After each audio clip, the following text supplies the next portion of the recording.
navigate and understand the different systems that hold us at bay. He believes if we stand together, we never have to fight alone. So feel free to grab food in the process, but please join me in extending a warm hand of welcome to our speakers, and I shall be handing it over to them now. Thank you.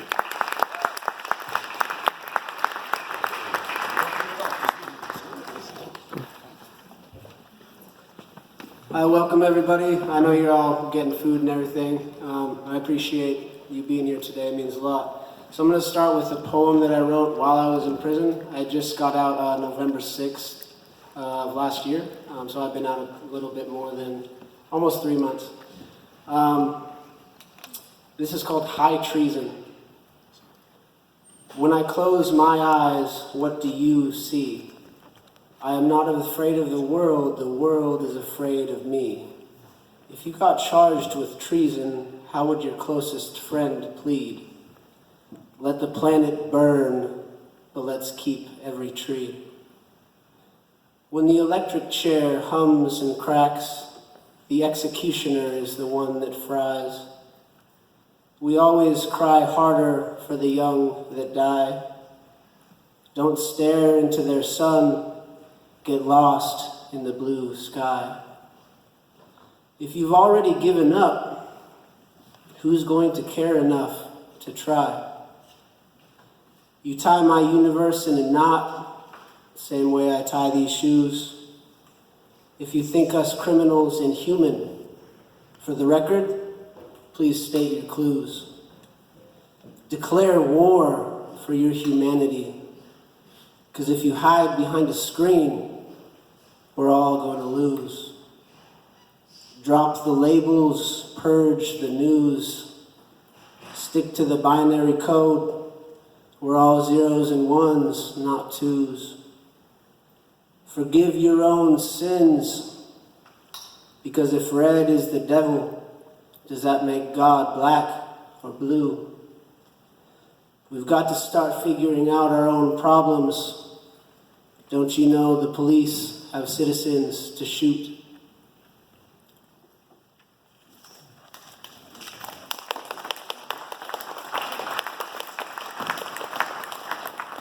And so the thing about being in prison is, for me, I came from a background, I was pursuing a doctorate in clinical psychology from the University of Oregon at the time of my arrest.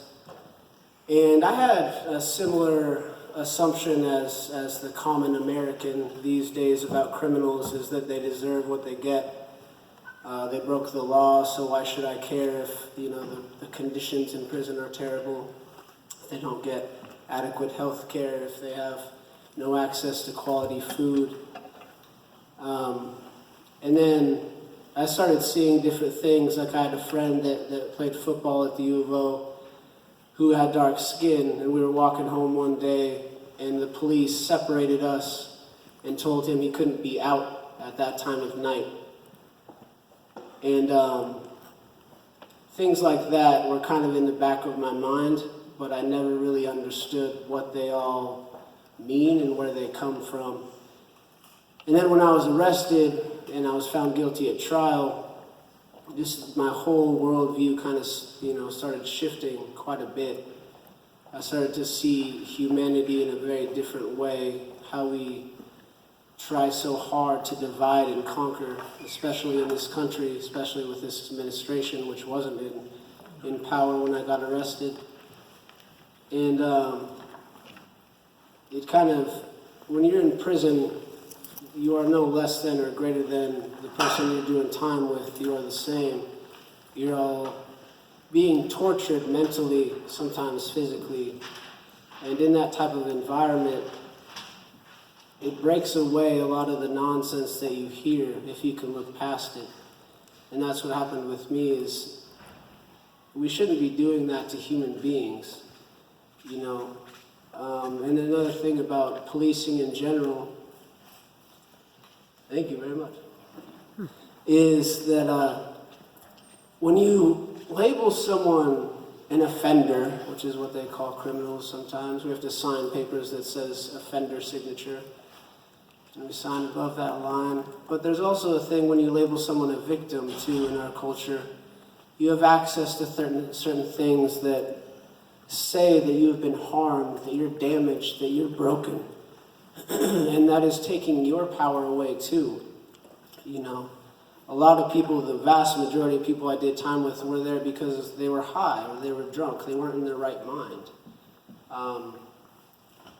And to kind of hold their humanity against them when they weren't even really themselves is a strange thing. But to notice that the victim has this label and sees the world that way too, that it's dangerous, that it's scary, and the media hypes it up and portrays everyone like us as evil and ruthless and cold. We're out to harm, we're out to steal, we're out to rob, we're out to maim, we're out to hit, we're out to rape, we're out to kill. And at the end of the day, most people were just trying to either get high or get some food because they were hungry, or just they were trying to fulfill a need and they didn't know how to go about doing that because no one took them aside and said, this is how you do it. This is what you need. I'm here for you. What can I do? Nobody does that. They arrest them and they put them in a cage and think that that's going to fix things. That's going to solve the problem. That's going to make them human again. If you put a dog in a cage and don't let it out, you think that dog's going to be kind when you actually do? It's going to tear its own teeth apart trying to get out of the cage. And human beings are very similar. We're all, mortal. We're all flesh and blood. And I started to just see that illogicality, the nonsense of it all. How none of that helps anybody. Being a victim is just as damaging as being a criminal, being told what you are. Instead of being allowed to just be yourself, be who you are. Things happen, that doesn't have to define you. If you were the victim of a crime, you were not a victim. Stuff happened, If you are a criminal, you can't continue to view yourself that way because you will be stuck in that label. That's how you will view life. That's who you will be. You will be a criminal. They told me every single day that I was a burglar. I was convicted of burglary in the first degree with a firearm. They said I'm a burglar. I steal stuff. I break into houses, regardless of my guilt. And that's why I took it to trial, but that's irrelevant. When you are told every single day what you are, you start to believe it. You start to question, maybe that is what I am. Maybe that is how I should be. If I'm a criminal, maybe I should be the best criminal I can be. If I hurt people, maybe I should learn how to hurt them better. If I steal things, maybe I should learn how to steal better, how to break in, how to pick locks, stuff like that. But if you're told that you're human, you made a mistake, how can we work together to fix this? What can I do? What do you need? How do you think? How do you view the world? If you sit down and have conversations like that acknowledge the humanity in other people, maybe there won't be this us against them, Maybe it'll all be okay. We'll see each other as human, we'll be whole again. It's not that complicated. The problem is that there's this massive system, the prison industrial complex, that does everything in its power to make sure that we don't realize that. We don't see underneath the nonsense of it. Because if you don't think about it too hard, it makes sense. That's why it's so saturated in our media, why it's in our film, why it's on our radio, why it's on our inner music. Because it kind of makes sense if you don't take the time to think about it. And talk to people like me, talk to people like Jarell. We're just as human as all of you. So, what I did in prison, there was a man that came in to do a workshop on Malcolm X, and I always kind of admired Malcolm X growing up, more because of the pilgrimage that he took to Mecca when he came back, how much growth as a person, that it was amazing to see that, read that, hear about that. It was a beautiful thing to know someone could be so much more themselves. And so I took that workshop in prison that was offered. There's a woman named Reiko Hillier, who's a professor at Lewis and Clark College, and Dr. Garrett Felber. He wasn't a doctor then. He also wasn't married then, but both those things changed, which is good. He even has kids now, yeah, so this is, life happens. It's beautiful. And I took it, it was literally 2 days. I think it was like back-to-back Thursdays. And it was like 3 hours. And Reiko said that Garrett wanted to keep coming in. So he had another workshop, and of course I took it because I got so much out of it. It was a reprieve from the monotony of prison and the negativity of prison. Because you can imagine if you lock a bunch of dogs together in the same cage, it's not going to be that pleasant. It's not because we're damaged, it's because we're in a cage. So prison isn't really positive or healthy. But I took his second one. It was the same thing. I think it was another workshop, but it was longer. I think it was like 3 weeks, and I think it was twice a week. And there was like 3 people in the class, and I couldn't get why people didn't want this information.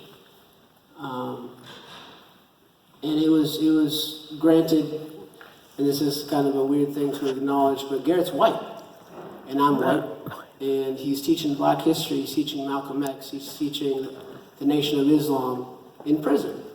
And in prison, we kind of segregate ourselves, not because we're racist, although some people in prison are. It's more of safety, like we know these people, at the end of the day, they will protect me if something goes wrong because we have to. It's an unspoken rule in prison. We protect our own, as they say. And the guards push that too.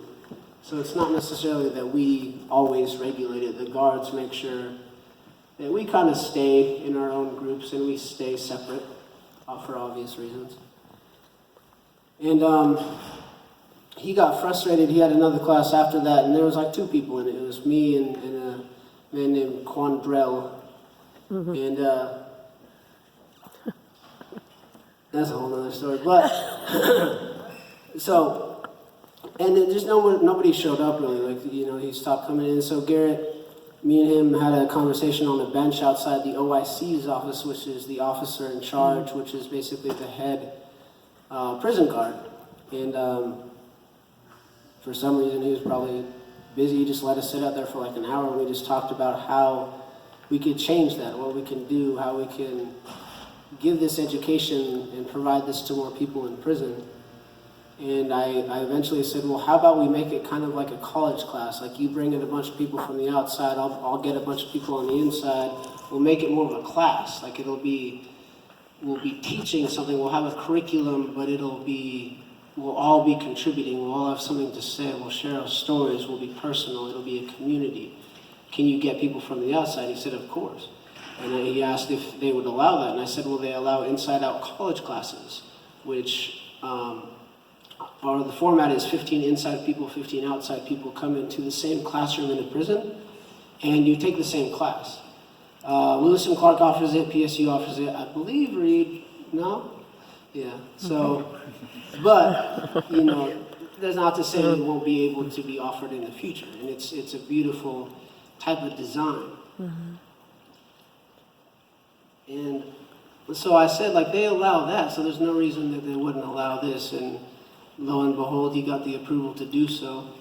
I got a bunch of people on my end, got a bunch of people on his, and we started Liberation Literacy. That was 2 years and 3 months ago. And, about 5 months ago, we became a certified nonprofit. We speak at events like this. It's very different now. And then in the beginning, the point was to educate people, because people on the inside don't know that this is what you need. This is how we need to interact. This is an alternative to all the nonsense that we get fed. And it's so valuable in a place where we don't get fed anything but that. And so this alternative became, we used to joke about it, me and Garrett, it was about weaponizing education. It was about making things dangerous to the establishment, to the heads of things, to today's terms, our president. Make us more focused, make us go in the same direction. Let us all be aware of the same issues, the same problems, so we can think about the world in the same way, and we can progress, and we can develop, and we can evolve. And Paul got out, Jarell got out, a little bit, around a year after we had started. And, Paul has become basically the face of our organization, done so much work on the outside. I still had another year to do, and he held it down. Like, he's done so, like 5 full-time jobs is basically the equivalent to what he does for the organization. It's ridiculous. And he has a personal life, and he has kids, he has a wife, all this stuff, and that's how passionate he is about that. He's unable to make it today because he has to work, and being in our situation, like, if we refuse to work, we're going to lose our job, and if we lose our job, then we're getting in trouble with our parole officer and things of that nature. So he had to decide to do this or that, and that's an obvious choice. The same thing with Ivan. He was also mentioned on the program. He has to work also. He just got a new job. You can't really deny capitalism what it's owed, right? So, especially in our case. But they've, Ivan is one of our interns, Jarell is one of our interns. We just created that too with the money we got being a nonprofit. We got grants. We're helping change people's lives, and in turn, the people that we help are helping other people. Jarell focuses a lot on youth. Ivan focuses a lot on his art, how to reach people in a different way. The same way with my poem. I can reach people in a different way than me just speaking. It's an art form. Different things come up. And that's the point, is whatever you're good at, it's your area of expertise, whatever you love to do, that's what we do when we try to change people's lives. We try to just be different, be the alternative that the world doesn't offer right now. Everyone's so focused on what Trump does right or what Trump does wrong. Even liberals, they focus on one little thing because he's an idiot, and you can focus on anything. And you get distracted by it, right? And that's the point. That's why he does that. That's why they promote that on the other side too. That's why they argue it. So that's what we focus on instead of what we could be doing instead.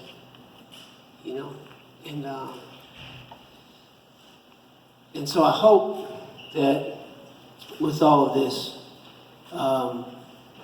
you guys can see that just because you're told something or you're fed something, or even labels that have been put upon you, people tell you who you are, how you think, what to do, where to be, how to stand, how to dress. That's not who you are. And you don't have to do or be any of that. And all you have to be is be human.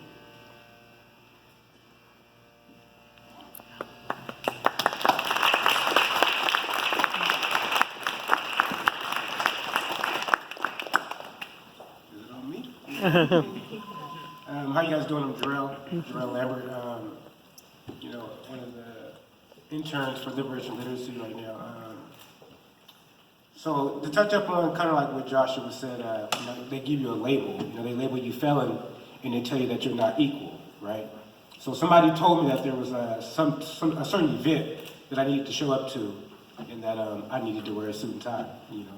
So I told them that I would not wear a suit and tie, because a suit and tie does not make me more important. A suit and tie does not make me more valid as a man. It doesn't make me feel, superior or better. There's no materialism that can make me feel that way. Not these glasses. Well, they help me see. So. But I've been told that many times. You have to conform to what they tell you to, and you don't. So I got a big family here in the Portland area.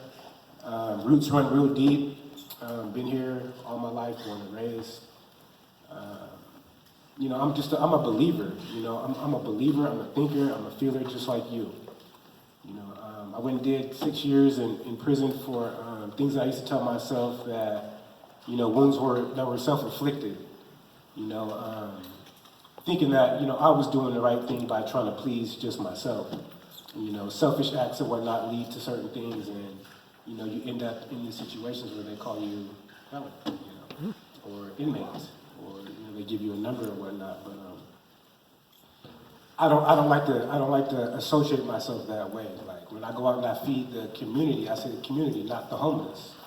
You know, like I can't call nobody. If you're homeless, I'm homeless because we all live here together. Am I not right?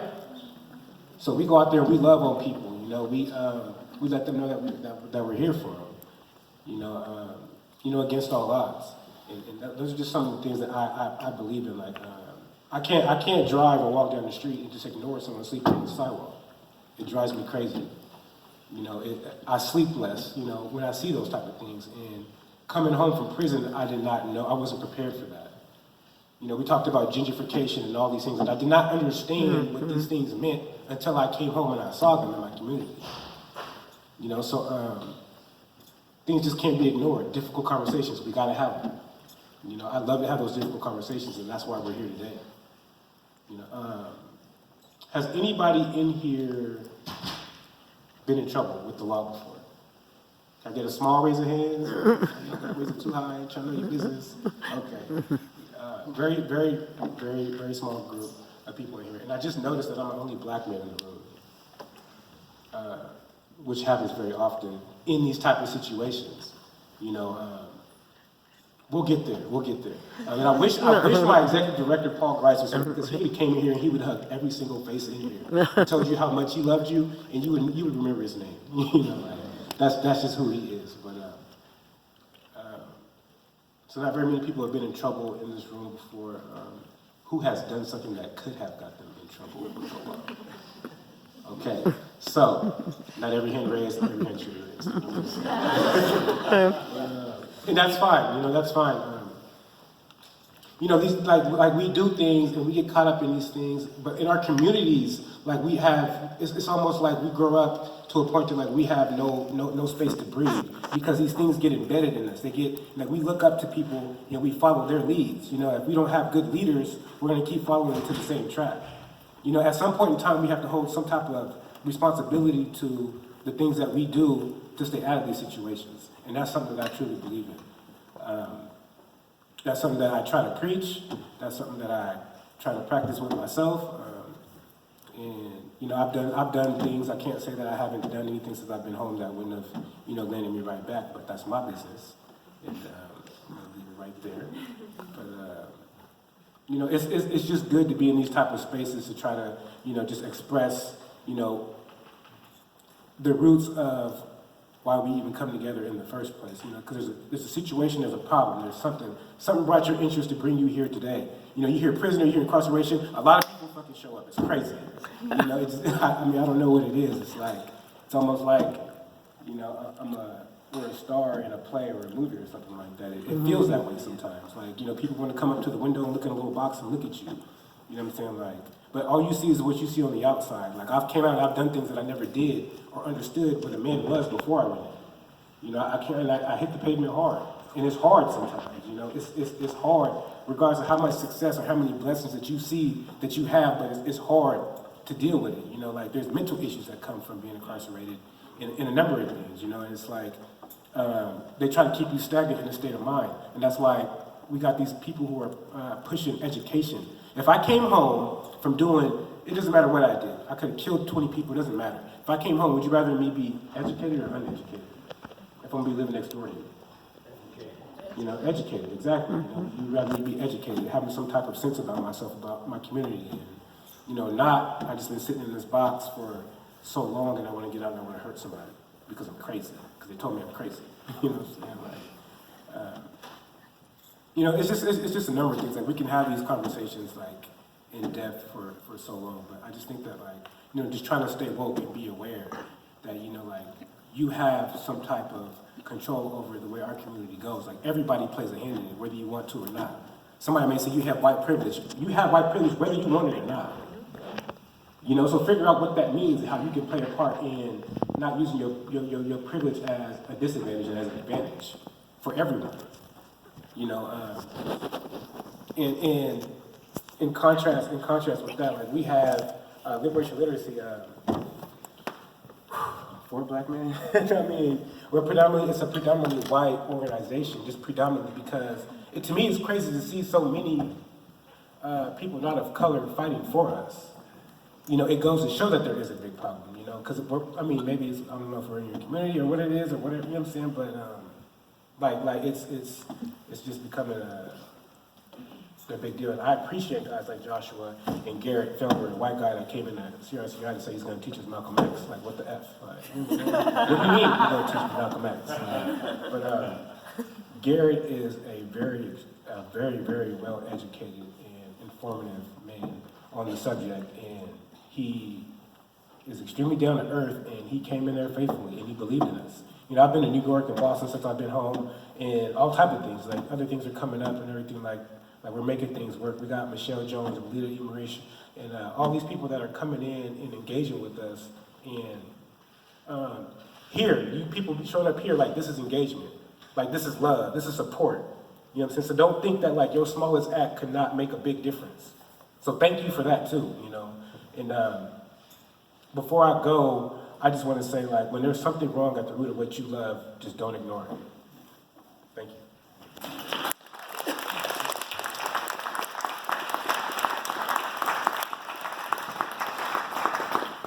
So what we're going to do now is like kind of have a Q&A and then end with a debate. And so there's 2 classrooms on the side of this little area here, and one side, we're just going to like have the room and say one side's for prison reform, one side's for prison abolition, and then we're going to get back together and we're going to debate that. So I hope you all prepare for that. But going back to what I said previously, does anybody have any questions? There's a mic right there. Well, I don't really know how to ask this. I want to know sort of what things alongside this have helped you to kind of transition out of prison and into you know, I guess life sort of outside of prison. Like what has supported you kind of on your journey? So for me, like I said, I've had a really big support system, and part of my beliefs, like what I believe in, like I feel that once my beliefs are in line, or once I fulfill all my obligations, I have nothing to fear. You know, so and furthermore, like I said, like my executive director, Paul Grice III, he calls me every single morning, and he tells me how much he loves me, how much he values me, how much he sees the progress that I'm doing. And like, you know, because he knows the pain, he knows the struggle. He's been there. We've been in the cell together before, you know. And so like having those type of things and people just call and encourage you, and just to know that, you know, people will show up, like you guys showing up, like this is encouragement. Like, And for me, I mean, along with my faith, just the love of people that care, that have my back, that are willing to be there for me when I need it. There's a man sitting in the center right now, Harry Olson, with a gray sweatshirt on and white hair, and he's right there. He was able to provide a place for me to stay when I got out, you know, a place for me to live. And he takes time out of his day. He's busy too. He started a nonprofit himself to just ask how my health is. You know, I have cystic fibrosis. It's a genetic terminal illness. Like, I will die from it. And so just that little thing, like taking me aside, like, hey, is there anything I can do? Or are you okay? You know, how you breathing, stuff like that. That means so much to people, because so many people don't have any of that. They don't have a place to stay. They don't have a job they can go to. They don't have people that care. Their family leaves, you know, because of that thing that we're told, you know, you're a criminal now. You're not even our family. So, you know, and that's, I'm not saying that happens with everybody, but it happens. And one time is too much. So just the care of people, you know, it means everything to have people that have your back. So I have the mic over here for questions, just so that everybody in the room can hear. So whoever has the next question, I'll walk over to you.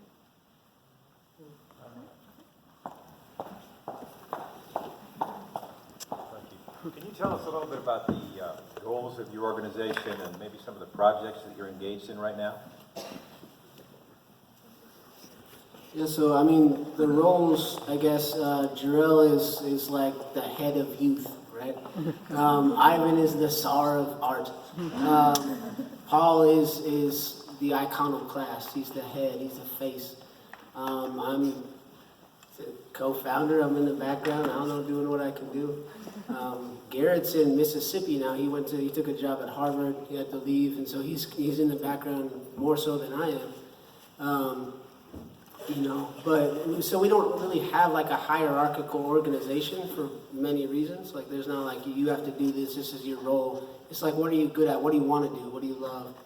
And that helps a lot too, you know, I think, especially in this society and our culture. And in terms of what we're focusing on, we have stuff coming up. We're trying to line up in March for Lewis and Clark College, different speaking events. We have what's called a Missing Daddy book event. It's every couple weeks or so, every 3 weeks, where we have basically a children's group of children who've been impacted by imprisonment, either their family, a friend, you know, someone they know, their father in particular, mother, so they can have a